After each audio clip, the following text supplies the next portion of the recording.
Okay, welcome to part 3. In this tutorial, we're going to be adding some extra sounds and some vocals to our track, and we're going to be adding some effects to our vocals. It is a lot easier than you may think. Okay, stay tuned and watch. We'll get straight into it right now.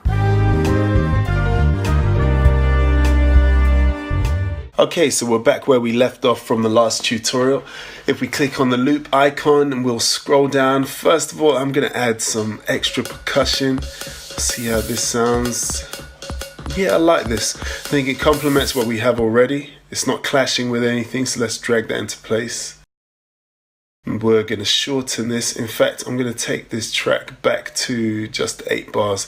Clicking on the plus in the top corner and selecting song, and then take it off automatic and just leave it as 8 bars so we don't have to keep shortening everything.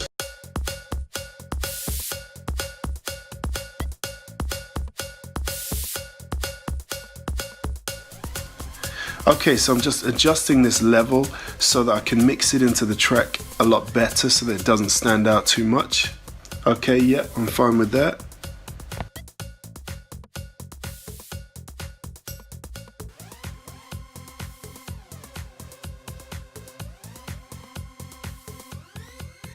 Okay, so I'm happy with that. So we are going to now add some vocals.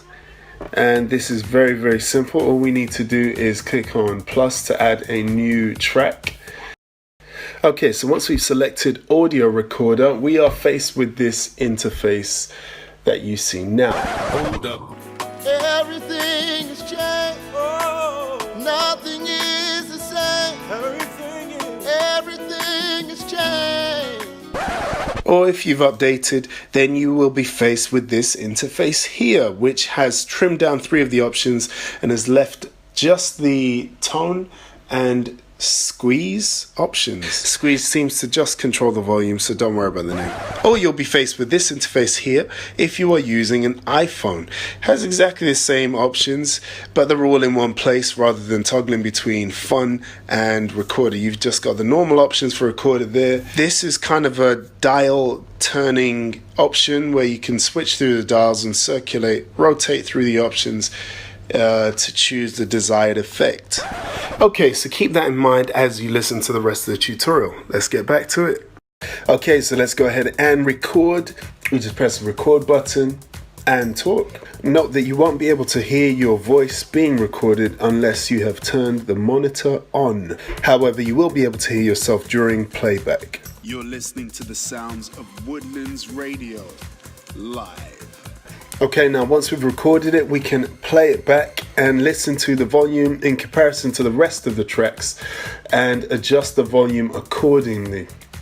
You're listening to the sounds. Once we're happy with the volume of the vocals, we can add a basic echo effect according to your preference. If you need an echo, you can add whatever you feel sounds good.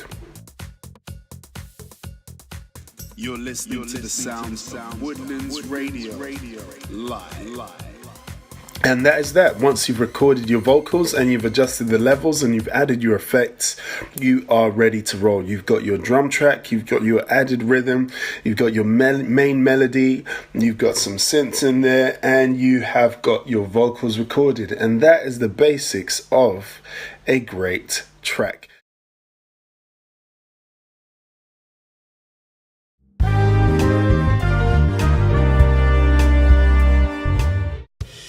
Okay, so this is the difference of appearance on the iPhone. When you go onto GarageBand and choose voice recorder, this is what you'll be confronted with, and it gives you the options of scrolling between the options on the front on the wheel to change the voice style drastically. Okay, so this is the difference of appearance on the iPhone. When you go onto GarageBand and choose voice recorder, this is what you'll be with, and it gives you the options of scrolling between the options to change the voice style drastically. Okay, so this is the difference on the iPhone. When you go onto GarageBand and record it, what you'll be confronted with, and it gives you the options of scrolling between the options on the front on the wheel to change the voice style.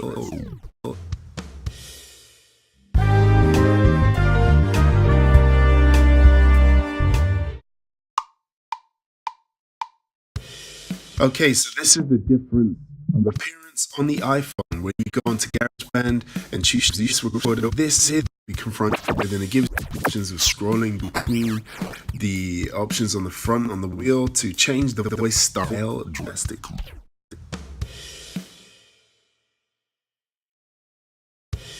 Okay, so this is the difference of appearance on the iPhone when you go onto GarageBand and choose use recorder. This is we confront with, and it gives options of scrolling between the options on the front on the wheel to change the voice style drastically. Okay, so that's it for our GarageBand series. There are going to be more videos coming soon. We're going to move on from iPad. We're going to move on to some Mac applications. Hopefully you've enjoyed the videos in this series. Be sure to check out the others. Please don't forget to subscribe and stay tuned for more OC's Tech Tips.